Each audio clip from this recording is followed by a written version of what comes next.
The question of whether you should buy, lease, or finance a car is surprisingly contentious, but interesting to say the least.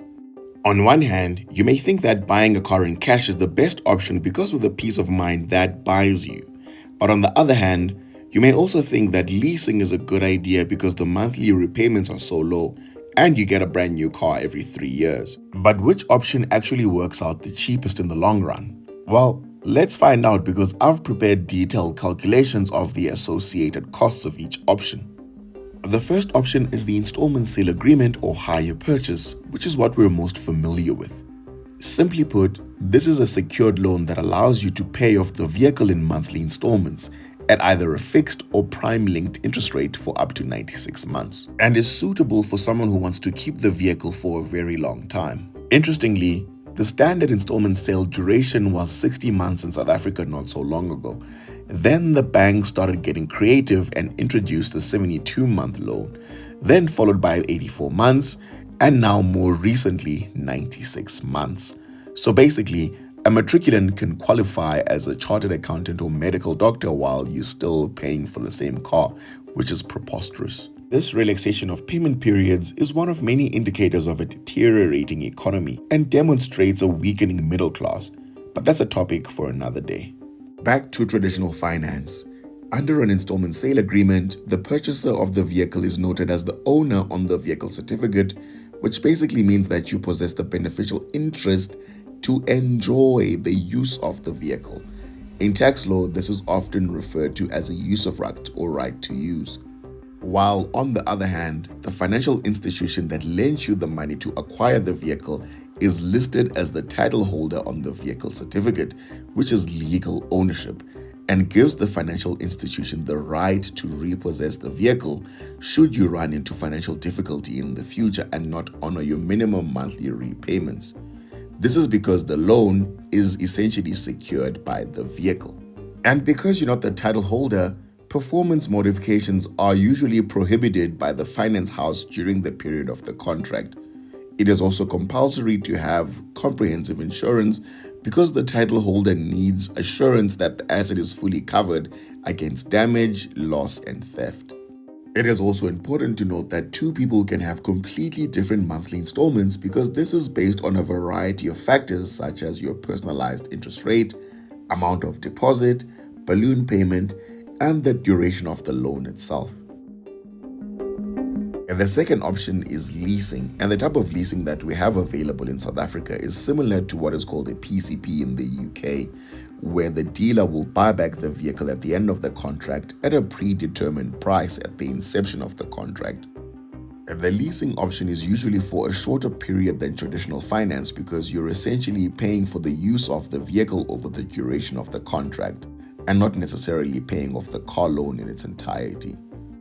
Lease agreements are structured for either 36 or 48 months, but you can also structure them for 12 or 24 months, depending on your needs. Most, if not all, manufacturers have leasing options these days. For example, BMW has BMW Select Finance, Mercedes-Benz has Agility Finance, and VW has Guaranteed Future Value, or Easy Finance as they refer to it more recently. But principally, it's all the same really. It's a guaranteed future buyback that allows you to use the vehicle for a set period of time. It's important to note that lease agreements carry stricter terms of use than traditional finance. The first one being mileage, which is typically around 20,000 kilometers per annum. So if the contract is for 4 years or 48 months, for example, then this would mean that the maximum contractual mileage is 80,000 kilometers. If you exceed this, then there are penalties that will go against your guaranteed future value. And how you utilize those kilometers is completely up to you, by the way. So you can use the kilometers evenly over the duration of the contract, like a normal person, or in the extreme example, you can use all 80,000 in 1 year and then park the car in the garage for 3 years because you wanted to gallivant and show all your uncles your new car in the Eastern Cape. You do have the option of specifying a higher mileage number in the contract, for example, 30,000 or 40,000 kilometers per year, but the caveat is that this will attract a higher monthly payment. The second factor is the condition of the vehicle. So if you return the vehicle in an unsatisfactory condition, then there will be penalties once again to your guaranteed future value. So as a practical example, if the dealership had guaranteed to buy the vehicle back from you for $500,000 at the end of the 4-year contract, that can easily become $400,000 or $350,000, depending on how much you've exceeded the contractual mileage, or if the vehicle's condition has deteriorated beyond what would be deemed as reasonable wear and tear.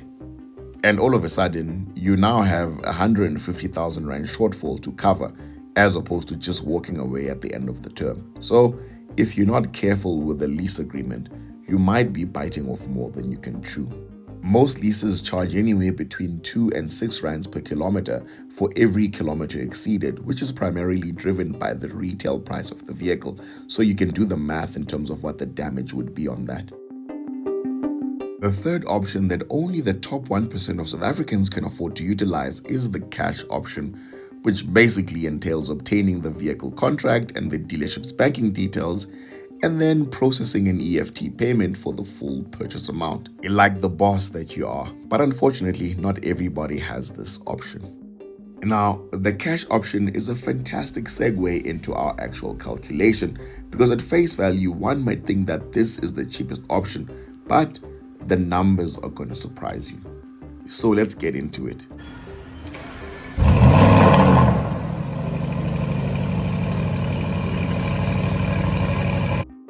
If you're enjoying these videos, don't forget to like, comment, share, and subscribe.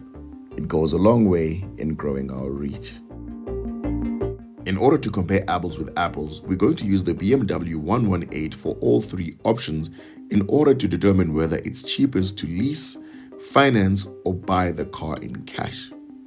Kicking things off with the leasing option, as we can see, the purchase price of the vehicle is 796,445 rands, and under BMW's Select leasing program, you're required to pay a 10% deposit, which works out to 79,600 rands. The lease is structured over 48 monthly installments of 9,699 rands at a linked interest rate of 9.74% per annum, which is 465,552 rands over the duration of the lease. This, together with the 10% deposit of 79,600 rands, is how you get to the total cost of the agreement of 545,000 rands. My biggest gripe with leasing is that after paying over 500,000 rands, you simply walk away with nothing, just like renting an apartment. Now, it's worth noting that the interest rate offered in the lease is linked to prime, and the current prime interest rate is 10.5% per annum, which means that the deal is offering prime less 0.76% per annum. When prime decreases, so will your installment. Conversely, when prime increases, so will your installment. Mileage is of course limited to 80,000 kilometers over the duration of the contract. Moving on to the installment sale agreement, we're going to be using the same facts from our leasing example, but we're going to assume no deposit and no balloon payment over 48 months. When it comes to interest rates, if you qualify for a private banking account, most banks will give you up to prime minus 1% for vehicle finance, subject to your credit score, of course.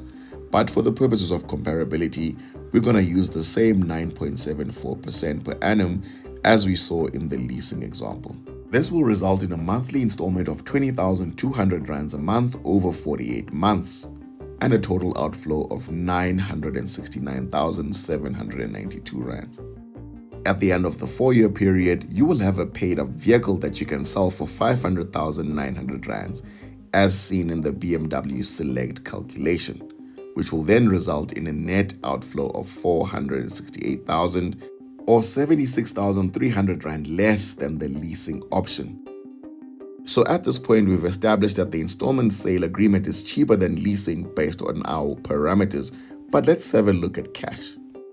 For the cash option, your outflow is simply the retail price of the vehicle of 796,445 rands. And assuming you can sell it in 4 years' time for 500,900 rands, then your net outflow would be 295,545 rands, and that is purely just depreciation. But the biggest elephant in the room when buying a car cash is the opportunity cost, which we have to take into account because funds have an alternative use, which is investment. For example, Standard Bank has a money market investment account that offers up to 7.3% per annum in interest, resulting in a total opportunity cost of 269,000 rands, and therefore the total cost of buying the car cash is 564,679 rands. So as you can see, because of that opportunity cost, the cash option ends up being the most expensive. You might make the argument that 7.3% earned in the money market is less than the 9.74% that you are going to pay on your car loan, which is a valid argument. But because of the effect of compounding, the interest that you would have earned in the money market is 269,000 rands over the 4-year period, which is more than the interest you are going to pay on your installment sale agreement of 173,000 rands. So based on our analysis, buying the car cash carries the greatest cost, followed by leasing, and the cheapest option is financing. But it's important to take this with a grain of salt because a change in any of the variables may result in the rankings of the various financing options changing as well. Finance is never cast in stone.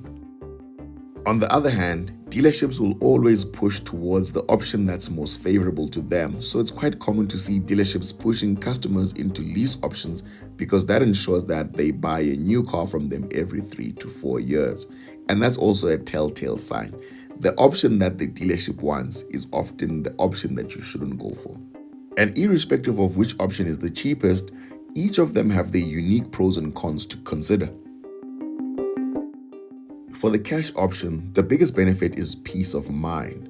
There's something liberating about not having monthly installments or having any interest payments, and generally just having that comfort of knowing that no one will ever repossess your car. It's yours to do with it as you please. The other pro is that in South Africa, there's no law that requires you to have comprehensive insurance. So if the vehicle is paid off, you can technically opt out of insurance, which will then lower your maintenance costs. But that can also be a con as well, because what if you bump into a Lamborghini or a Ferrari? I've lived in other countries in the world, and in most first world countries, insurance is mandatory whether the vehicle is financed or paid off. So my other vehicle overseas had to get insurance despite being a cash purchase. Another con to consider is the large investment that's needed upfront to purchase a depreciating asset and the related opportunity cost that we've discussed. Moving on to financing, the biggest benefit is that you are making monthly payments towards owning the car outright at the end of the contractual period, and you're using someone else's money to make that purchase. 3, it is cheaper in the long run compared to other options, and 4, there are no mileage restrictions. Cons include high monthly repayments and the ability of the financial institution to repossess the vehicle when you don't honor the monthly repayments. When it comes to leasing, the benefit is that you can get into a brand new car every 3 to 4 years and impress abahlali fundini if that's something that tickles your fancy. And secondly, you don't have to worry about the hassle of private sales because you simply hand over the vehicle at the end of the contractual period. Cons include restrictions such as mileage and condition. Number 2, the biggest con for me is that the initial agreement is not structured for ownership. And for as long as you remain within the ambit of leasing, it's just going to be a constant cycle that never ends. And looking back in hindsight after 15 years, you'll realize that you've just gone through 5 cars and have nothing to show for it. Other financing options that are less popular but people still resort to include personal loans and month-to-month rentals. This is because the barrier to entry is much lower and the criteria is not as stringent. So a lot of people who find themselves in unfavorable financial situations often make use of these options as a last resort, but the cost is quite significant. And that's because a personal loan is unsecured, which increases the risk of recovery for the financial institution, so they have to price in that risk. And the financial institution doesn't really care with what you do with the proceeds of a personal loan. You can literally withdraw it on the date of approval and burn it for all they care, as long as you make the minimum monthly repayments. And so all of this comes at a risk to the financial institution. And because of that risk, it's not uncommon to see interest rates as high as 27% for personal loans. Rental companies now offer month-to-month rentals where a single rental payment covers all associated costs of the vehicle, including insurance, but excluding the fuel. And the advantage of this is that it requires no credit application and no long-term financing contract. But the biggest downside is that there's a significant markup on the costs. Because rental companies are for-profit companies, so they have to recoup the costs of the vehicle and profit. And let me know in the comments what financing options you've gone for in the past and how they worked out for you.